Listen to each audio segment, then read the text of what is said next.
Brought to you by the Every Dollar app. Start budgeting for free today. My father and grandfather passed away, and I've inherited what my father would have received. My husband and I are always arguing because I don't want to touch the money unless we purchase a house or invest it to secure our family's future. We are not responsible when it comes to money. We have saved an emergency fund of $10,000, and in less than 7 months, it was gone. My husband has always wanted to start a business, and now that we have a cushion, he wants to quit his job.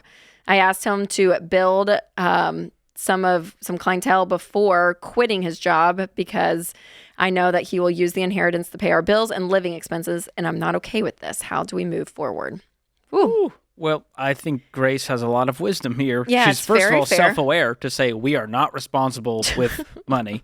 And then she says, I know he'll use this money to basically just live our life, and that starting this business is not smart. He's got to build some clientele, and I would agree with that you shouldn't just up and quit your job and then hope because you've got this fund over here that you can blow. That's right. But the problem is, Grace, is that there's obviously been a pattern here that's occurred with how you guys live with money, the fact that you saved $10,000, which is great, but then you spent it all. So the pattern of money is what needs to be addressed. And so that can be, pattern that you have, that your husband has.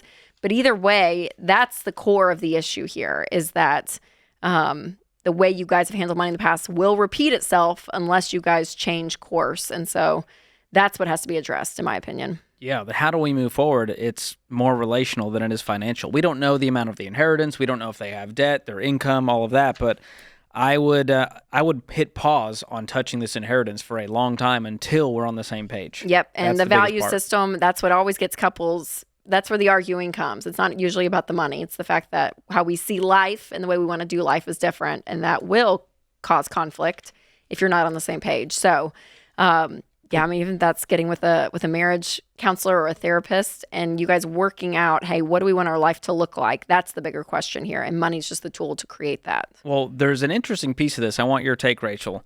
If you get the inheritance, but you're married to Winston, how does that, obviously it's our money, but there's still a piece of it where you have to be a good steward of the inheritance, of that legacy that was passed down to you.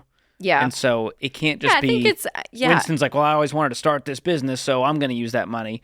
It's still money that was given to you to use for your family. Yes. I mean, I see it still as it's come into our family unit, but I think naturally you're going to feel, I think, a level of responsibility a little bit more emotionally. Than the spouse. Yeah. I mean, I would say the same is true. Winston's grandfather was very generous and he left some things to the grandkids. And when that happened, I leaned more on Winston of, hey, what do you think? Because it's his grandfather. Like, right, there's a natural take there. Yeah, like you both get a vote, but obviously... absolutely. But I think there's, I don't know. I feel that way. Yeah.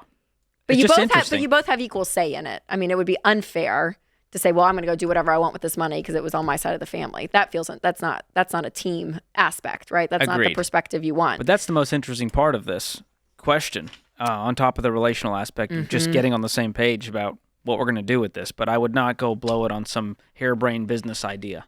No. Oof. No. Whenever you want to transition into a business like that, we always say the most ideal way to do that is to have some footing that small. you can actually support yourself there so that it's not this big stressful thing, right? Because starting a new business, that's a blessing. Like that's such a gift. Even at Ramsey, if we launch something new, we don't just go launch it. We test it, we verify it, we get the team, the resources, and we do it with cash. And so that's very smart. Create your free Every Dollar budget today, the simplest way to budget for your life.